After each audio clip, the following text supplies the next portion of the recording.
Paz são, meus amados irmãos, hoje, dia 1º de julho, né? Começando o segundo semestre de 2020 e ainda em afastamento social. Quero trazer uma palavra para nossos amados irmãos nessa noite de terça-feira. E hoje eu quero ler aqui alguns versículos no capítulo 8 do livro de Neemias, a partir do verso número 1. E chegado o 7º mês, e estando os filhos de Israel nas suas cidades, todo o povo se ajuntou como um só homem na praça, diante da porta das águas. Disseram a Esdras, o escriba, que trouxesse o livro da lei de Moisés, o Senhor tinha ordenado a Israel. Esdras, o sacerdote, trouxe a lei perante a congregação, assim de homens como de mulheres, e de todos os entendidos para ouvirem no primeiro dia do 7º mês. E leu nela diante da praça que está diante da porta das águas, desde a alva até o meio-dia. Perante homens e mulheres e entendidos, os ouvidos de todo o povo estavam atentos ao livro da lei. E Esdras, o escriba, estava sobre um púlpito de madeira, que fizeram para aquele fim. Estava em pé junto a ele, e à sua mão direita, Matitias, e Sema, e Anaías, e Urias, e Uquias, e Maséias, e à sua mão esquerda, Pedaias, e Misael, e Malquias, e Assum, e Asbadana, e Zacarias, e Mesulão. Esdras abriu o livro perante os olhos de todo o povo, que estava acima de todo o povo, e abrindo ele todo o povo se pôs em pé. Esdras louvou o Senhor, o grande Deus, e todo o povo respondeu: Amém, Amém. Levantando as mãos, inclinaram-se e adoraram o Senhor com o rosto em terra. E Jesua e Bani, Zerebias, Jamim, Jacube, Zabetai, Eodias, e Mazéias, Elita, Azarias, Josabade, e Aná, Pelaías, os levitas, ensinavam o povo na lei, o povo estava no seu posto. E leram um livro na lei de Deus, e declarando e explicando o sentido, faziam que, lendo, se entendesse.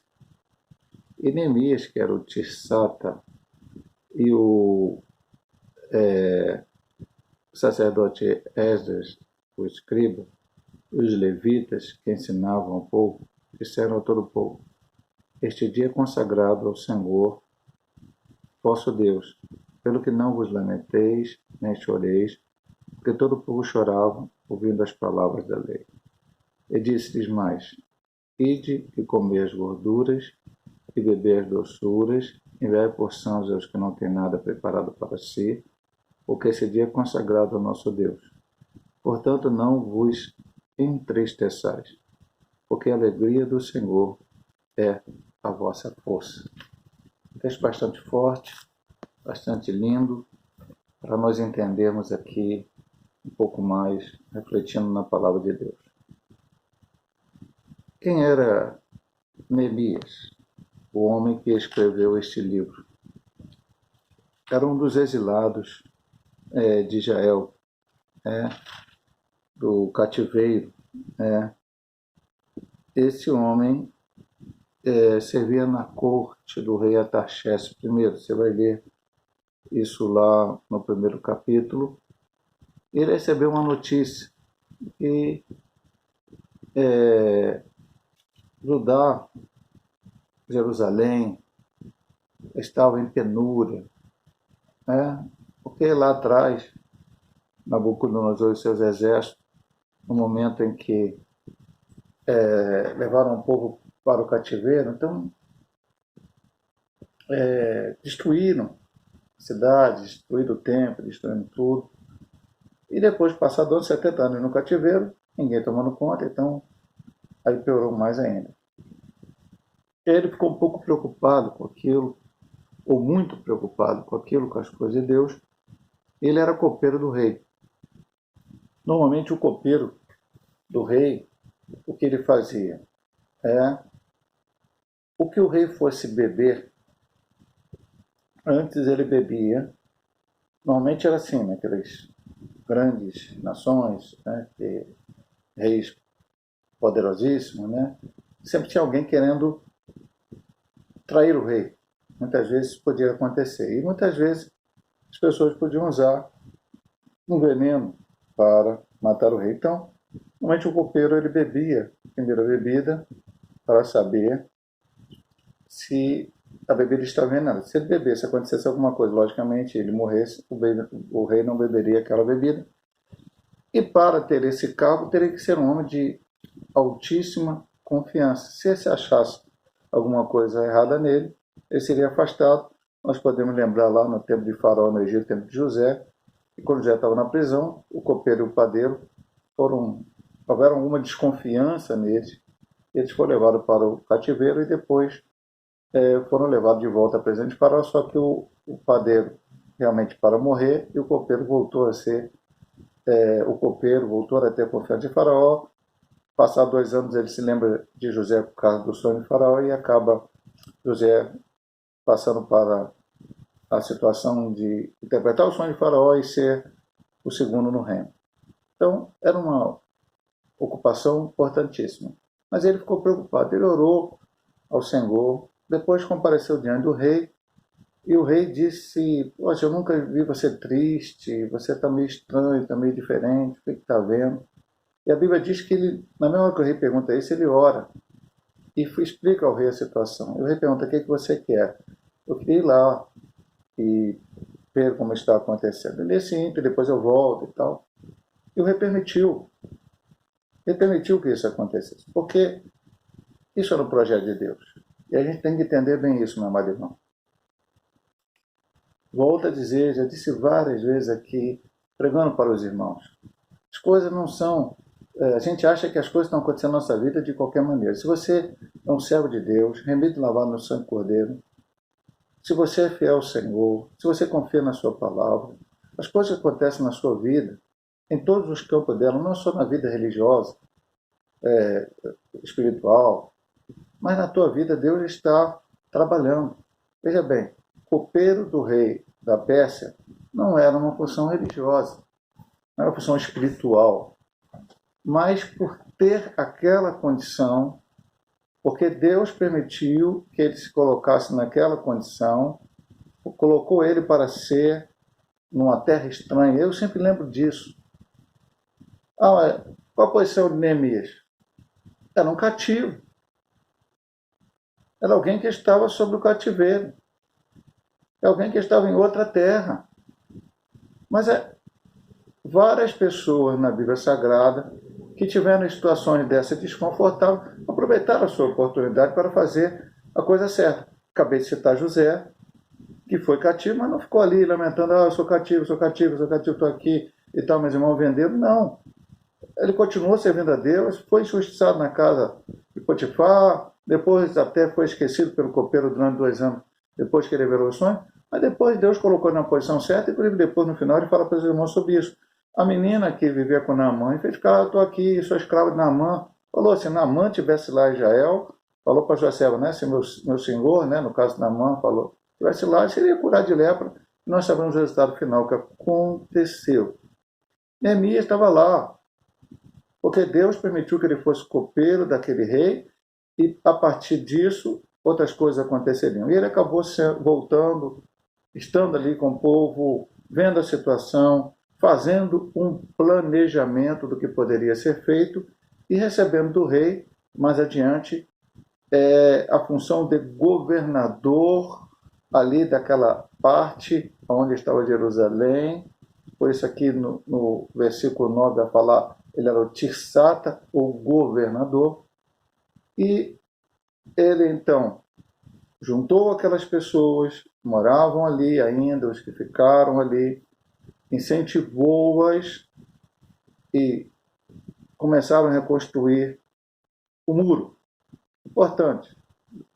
Adiante, Esdras, Zorobabel, Josué e tal, reconstruíram o templo. Mas era necessário reconstruir o muro, a proteção daquela cidade. E aí eles foram fazer essa parte.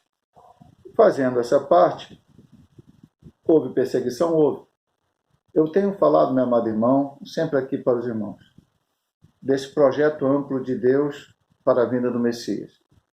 O homem pecou, Deus não foi pego de surpresa. Estudamos isso no trimestre passado da escola dominical, estudando a carta dos Efésios. Jesus Cristo é o Cordeiro de Deus morto antes da fundação do mundo. Mas agora o plano de Deus tem que ser colocado em ação. Um tempo certo, uma hora certa, para o Messias vir. E muitas coisas aconteceram. O diabo se revoltou, o diabo tentou lá no Egito, tentou no deserto, tentou com os cananeus, tentou no tempo dos juízes, e assim por diante, destruir este povo. E no cativeiro, pós-cativeiro, à sua volta também. Por que ele não queria? Não estava preocupado com Israel, não estava preocupado com Esdras, com Neemias, ou com Zorobabel, com Saltiel, com Josué, ou com outras pessoas. Ele estava preocupado em que aquele povo não se reorganizasse, voltasse à terra prometida, e mais adiante um pouco viria o Messias, aquele que, na promessa do Senhor lá em Gênesis, falando para Eva, da tua semente, aquele que vai nascer de ti, esmagará ou pisará a cabeça da serpente. Então, esse era o Senhor Jesus Cristo profetizado já lá no Éden. Satanás não queria isso. Então ele sempre lutou. Então aqui levantou Tobias, Sambalate, um monte de gente colocada ao contrário, mas ele continuou lutando. E quando, enfim, conseguiram reconstruir o muro, então eles fizeram esta reunião. Uma reunião que foi para estudo da palavra e também para agradecimento e entendimento. Veja aqui o texto, chegamos ao capítulo 8. É lógico que tem muitas coisas para falar anteriormente, mas o texto hoje é aqui o capítulo 8. Eu só fiz um pequeno preâmbulo para falar sobre a vida de Neemias. Esdras era o sacerdote que veio e também tem o seu livro. Em outro momento a gente vai falar alguma coisa sobre Esdras também em outra pregação. Chegado o 7º mês, e estando os filhos de Israel nas suas cidades, todo o povo se ajuntou como um só homem na praça diante da porta das águas, e disseram a Esdras, o escriba, que trouxesse o livro da lei de Moisés, o Senhor tinha ordenado a Israel. Veja bem, meu amado irmão, passando 70 anos no cativeiro, lá no cativeiro, eles tiveram, e aqui ainda não tinham voltado totalmente todas as pessoas, eles tiveram a situação foram onde foi criada as chamadas sinagogas, que depois no tempo de Cristo e até hoje os judeus utilizam. Por quê? 70 anos longe da sua terra, antes o que eles faziam? Iam nas festas ao templo. Quem morava em Jerusalém já estava ali, perto do templo. Mas quem não morava nas outras cidades, uma vez por ano ou algumas vezes por ano, iam a Israel para o templo, aquelas coisas necessárias. Festas, sacrifícios, tudo que está lá na lei de Moisés. Agora estão longe do templo para fazer o quê? Orar voltado para Jerusalém? Sim, Daniel fez isso, a Bíblia mostra, 3 vezes ao dia ele orava voltado para Jerusalém. Mas como ali? E também eles estavam em cativeiro, não dá para reunir todo mundo junto em um lugar só. Então, criou-se as sinagogas, pequenos lugares onde pequenos grupos de judeus se reuniam para estudar a palavra sob a liderança de uma autoridade, porque também foi levado para cativeiro algumas autoridades, vamos dizer assim, eclesiásticas dos judeus, né? Sacerdotes, enfim. E ali eles aprendiam a palavra.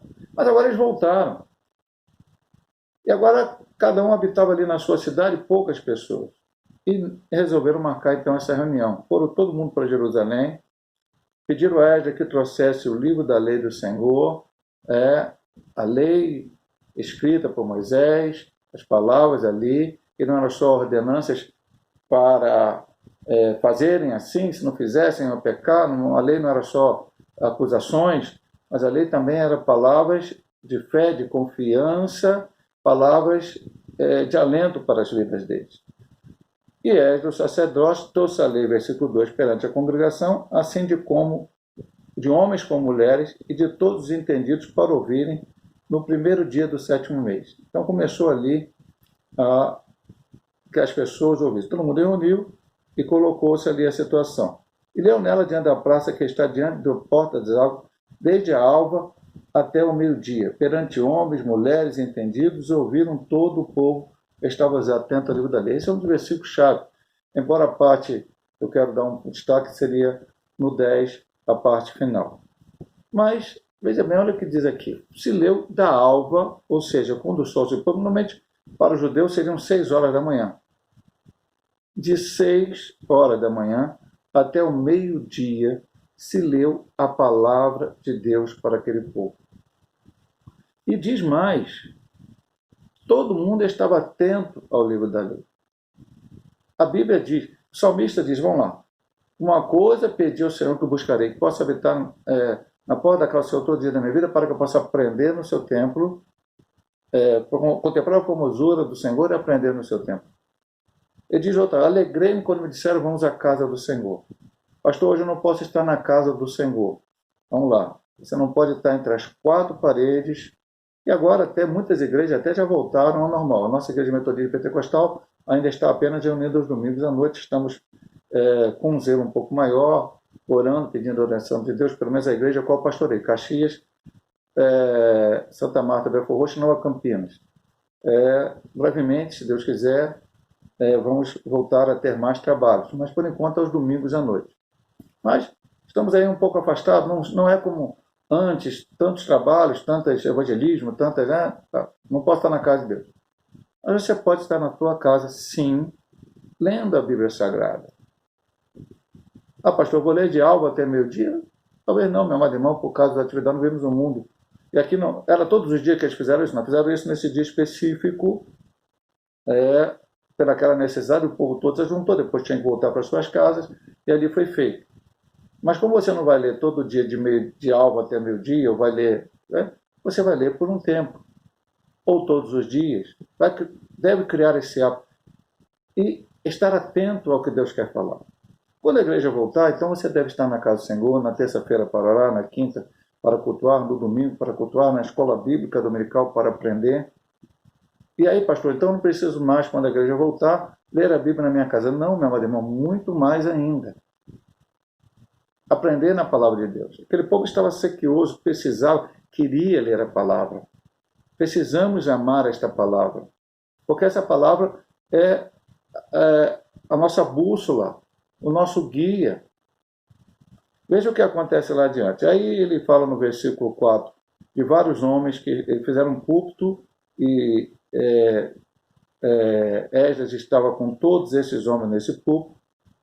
E o versículo 5 diz, abriu o livro perante os olhos de todo o povo, porque estava acima de todo o povo, e abrindo ele todo o povo se pôs em pé. Reverência à palavra de Deus. Mas não vou nem focar muito isso agora, que não. E Esdras louvou o Senhor, o grande Deus, e todo o povo respondeu amém, amém, levantando as mãos, inclinaram-se e adoraram o Senhor com o rosto em terra. Era uma reunião, como eu disse, de adoração e de aprendizado. Eles estavam voltando. Muita coisa foi perdida nesses 70 anos, mas agora é hora de retomar. Daqui a pouco a igreja estará retomando. Talvez alguma coisa, alguém pensar, pastor, não fizemos um trabalho, não fizemos esse culto, não fizemos aquilo, nós tínhamos um projeto, queríamos fazer esse trabalho, já está tudo projetado, agora a Covid impediu. Não, meu irmão, vamos esquecer quando voltarmos a cultuar o que não fizemos, mas vamos olhar para frente o que poderemos, o que deveremos, o que Deus quer que façamos. E enquanto não voltar totalmente ao normal, na nossa casa, no lugar onde estamos, vamos adorar a este Deus. Vamos glorificar a este Deus. Vamos aprender com este Deus. Ele é santo, santo, santo. Louvado seja o nome do Senhor. O versículo 7 fala mais um grupo de homens que e levita, né, vários homens, ensinavam o povo a ler. Eu quero destacar o versículo 8. Leram um livro de Deus, declarando e explicando o sentido, faziam que lendo se entendesse. Já expliquei aqui várias vezes. Alguns homens de Deus, pastores e outros mais, estudam e aqueles que podem fazem um seminário, enfim, fazem aquilo que podem, aprendem a palavra, estudam teologia, leem bons livros evangélicos e vão pregar, e vão dar estudos bíblicos, ser professores de escola bíblica dominical e aprender. Nem todo mundo vai ter essa função na igreja. E essas pessoas, então, estão fazendo o seu melhor. Pastor, mas agora eu não estou mais na igreja, mas estamos aqui. Eu estou aqui trazendo essas palavras para você diariamente, meu irmão, minha irmã, para aqueles que estão ouvindo da palavra, é da parte de Deus para que você aprenda, para que você se alimente espiritualmente nesse momento. É, só o pastor Hélio? Não, vários pastores, os pastores da Metodista Pentecostal têm feito isso, os pastores de outras denominações têm feito isso, para que você possa aprender, aqui os levitas ensinando, explicando e sentindo, faziam ler o que se entendesse.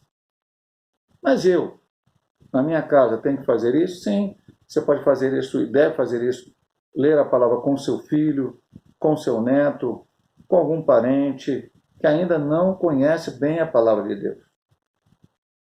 Eu recentemente preguei, alguns dias atrás, tempo atrás, sobre Filipe Eunuco. Filipe Eunuco. Tem tu que lês? Não. E aí ele foi lá e explicou para ele a palavra. Pastor, não tem teologia, não sei. Não tem problema, meu marido.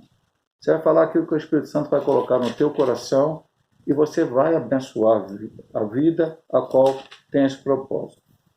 Vamos lá, em Neemias, que era o Tirsata, como eu disse, versículo 9, sacerdote que os escribas levitas que ensinavam ao povo, disseram a todo o povo: este dia é consagrado ao Senhor vosso Deus, pelo que não vos lamenteis, nem choreis, porque todo o povo chorava ouvindo as palavras da lei. Chorava ouvindo a palavra de Deus, a palavra da lei, porque a palavra tocou neles. E você também, ao ler a palavra, precisa ser tocado pelo Espírito Santo de Deus. A gente tem falado aqui muitas vezes, meu amado irmão. É a palavra, eu acabei de dizer, bússola, guia. Às vezes a gente pode não estar... alguma coisa precisa ser acertada em nossa vida. E só a palavra que vai nos fazer entender. É só a palavra que vai nos fazer compreender como devemos agir. Inclusive, na hora de tomar decisões, na hora de, enfim, se comportar diante de coisas novas como estão acontecendo agora nesses dias. É a palavra de Deus. Passarão o céu e a terra, mas a palavra de Deus não há de passar. Aquele povo se alegrava, mas também chorava.